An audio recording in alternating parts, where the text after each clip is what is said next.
Although originally I presumed that the differences between these worlds was caused entirely by the subjectivity of the various human viewpoints, it did not take me long to open the question as to whether it might not be more than that in fact plural realities did exist superimposed onto one another like so many film transparencies. What I still do not grasp, however, is how one reality out of the many becomes actualized in contradistinction to the others. Perhaps none does, or perhaps again it hangs on an agreement in viewpoint by a sufficiency of people. More likely the matrix world, the one with the true core of being, is determined by the programmer. He or it articulates, prints out, so to speak, the matrix choice and fuses it with actual substance. The core or essence of reality, that which receives or attains it, and to what degree, that is within the purview of the programmer. This selection and reselection is part of general creativity, of world building, which seems to be it or his task. A problem, perhaps, which he or it is running, which is to say, in the process of solving, as a computer would. Variables along the linear time axis of our universe, thereby generating branched off lateral worlds. I have the impression that the metaphor of the chessboard is especially useful in evaluating how this can be done. In fact, must be. Across from the programmer-reprogrammer sits a counter-entity, whom Joseph Campbell calls the dark counterplayer. God, the programmer-reprogrammer, is not making his moves of improvement against inert matter. He is dealing with a cunning opponent. Let us say that on the game board, our universe in space-time, the dark counterplayer makes a move. He sets up a reality situation of immutable cause and effect. But the programmer-reprogrammer has already laid down his response. It has already happened, these moves on his part. The printout, which we undergo as historic events, passes through stages of a dialectical interaction, thesis and antithesis, as the forces of the two players mingle. Evidently, some syntheses fall to the dark counterplayer, and yet they do not, by virtue of the fact that in advance our great advocate selected variables, the alternation of which brings final victory to him. In winning each sequence in turn, he claims some of us, we who participate in the sequence. This is why instinctively people pray, Libera me Domine, which decodes to mean, extricate me, programmer, as you achieve one victory after another. Include me in that triumph. Move me along the lateral axis so that I am not left out. Sense as being left out means nothing other than remaining under the jurisdiction of or falling prey to the malignant power. But that malignant power, for all its guile, has already lost even as it wins. For in some way the counterplayer is blind, and so the programmer-reprogrammer possesses an advantage.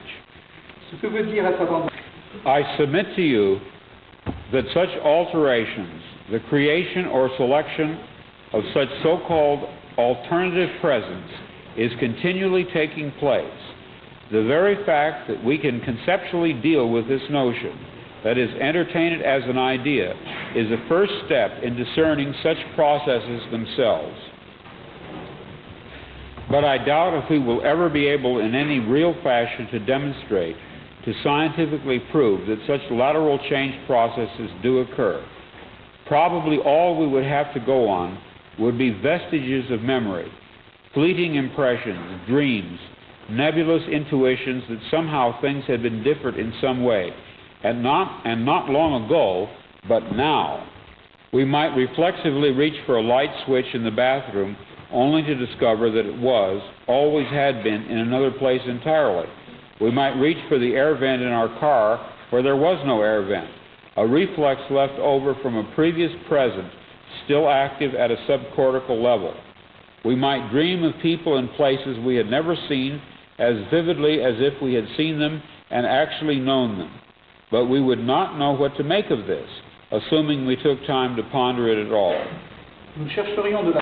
One very pronounced impression would probably occur to us, to many of us, again and again, and always without explanation, the acute, absolute sensation that we had done once before what we were just about to do now, that we, so to speak, lived in a particular moment or situation previously. But in what sense could it be called previously, since only the present, not the past, was evidently involved? We would have the overwhelming impression that we were reliving the present, déjà vu, perhaps in precisely the same way, hearing the same words, saying the same words. I submit that these impressions are valid and significant, and I will even say this: such an impression is a clue that at some past time point a variable was changed, reprogrammed as it were, and that because of this an alternative world branched off, became actualized instead of the prior one, and that in fact, in literal fact, we are once more living this particular segment of linear time. A breaching, a tinkering, a change had been made, but not in our present, had been made in our past. Evidently, such an alteration would have a peculiar effect on those persons involved. They would, so to speak, be moved back one square or several squares on the board game which constitutes our reality. Conceivably, this could happen any number of times, affecting any number of people, as alternative variables were reprogrammed. We would have to live out each reprogramming along the subsequent linear time axis, but to the programmer, whom we call God, to him the results of the programming would be apparent at once. We are within time, and he is not. I wish to ad lib. We are living in a computer-programmed reality, and the only clue we have to it is when some variable is changed and some alteration in our reality occurs. This, too, might account for the sensation people get of having lived past lives. They may well have, but not in the past.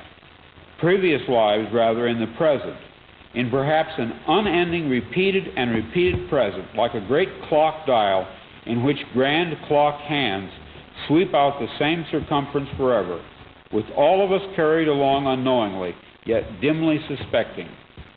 Since at the resolution of every encounter of thesis and antithesis between the dark counterplayer and the divine programmer, a new synthesis is struck off, and since it is possible that each time this happens a lateral world may be generated, and since I conceive that each synthesis or resolution is to some degree a victory by the programmer, each struck-off world in sequence must be an improvement upon not just the prior one, but an improvement upon all the latent or merely possible outcomes.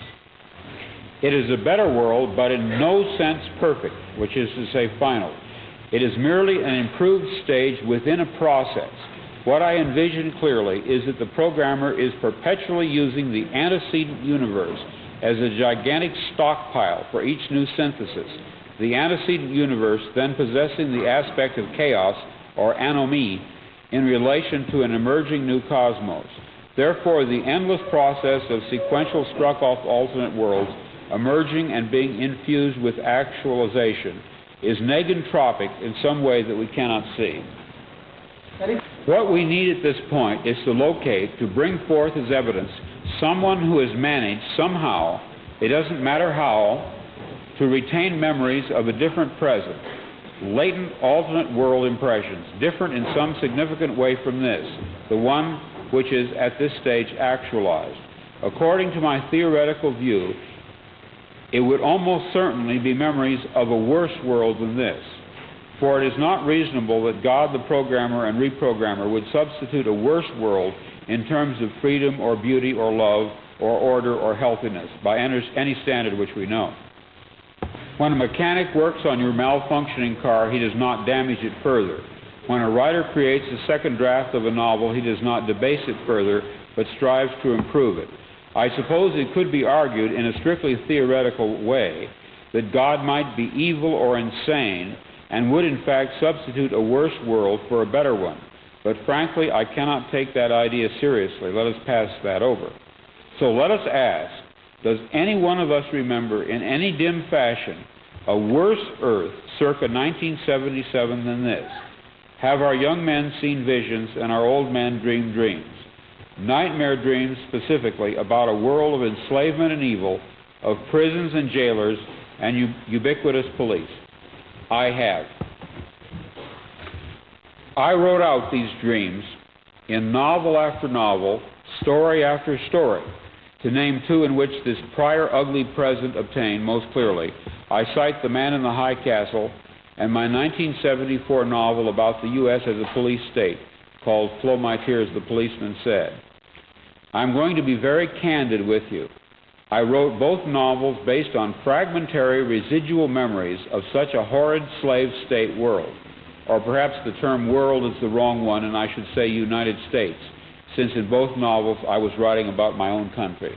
I can even tell you what caused me to remember.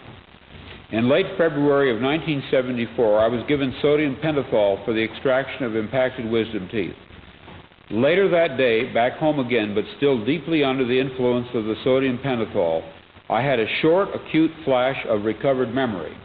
In one instant, I caught it all, but immediately rejected it. Rejected it, however, with the realization that what I had retrieved in the way of varied memories was authentic.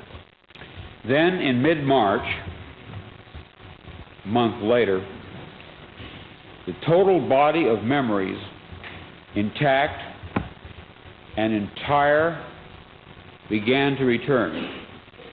You are free to believe me or to disbelieve, but please take my word on it that I am not joking. This is very serious, a matter of importance. I am sure that at the very least you will agree that for me, even to claim this is in itself amazing. People claim to remember past lives. I claim to remember a different, very different present life. I know of no one who has ever made this claim before, but I rather suspect that my experience is not unique. What perhaps is unique is the fact that I am willing to talk about it. If you have followed me this far, I would like you to be kind enough to go a little further with me. I would like to share with you something I knew that is retrieved along with the blocked off memories. In March of 1974, the reprogrammed variables tinkered with back at some earlier date, probably in the late 40s. In March of 1974, the payoff, the results, of at least one and possibly more of the reprogrammed variables lying along the linear timeline of our past set in. What happened between March and August of 1974 was the result of at least one reprogrammed variable laid down perhaps 30 years before, setting into motion a thread of change which culminated in what I am sure you will admit was a spectacularly important and unique historical event, the forced removal from office of a President of the United States, Richard Nixon, as well as all those associated with him. In the alternative world which I remembered, the civil rights movements, the anti-war movements of the 60s had failed, and evidently, in the mid-70s, Nixon was not removed from power. That which deposed him, if anything indeed existed that did oppose him or could oppose him, was inadequate. Therefore, one or more factors tending toward that destruction of the entrenched tyrannical power had retroactively to us come to be introduced. The scales, 30 years later, in it had been 2,000 years ago at its inception. It was regarded as subversive and revolutionary, and let me add, this appraisal by the police authorities was correct.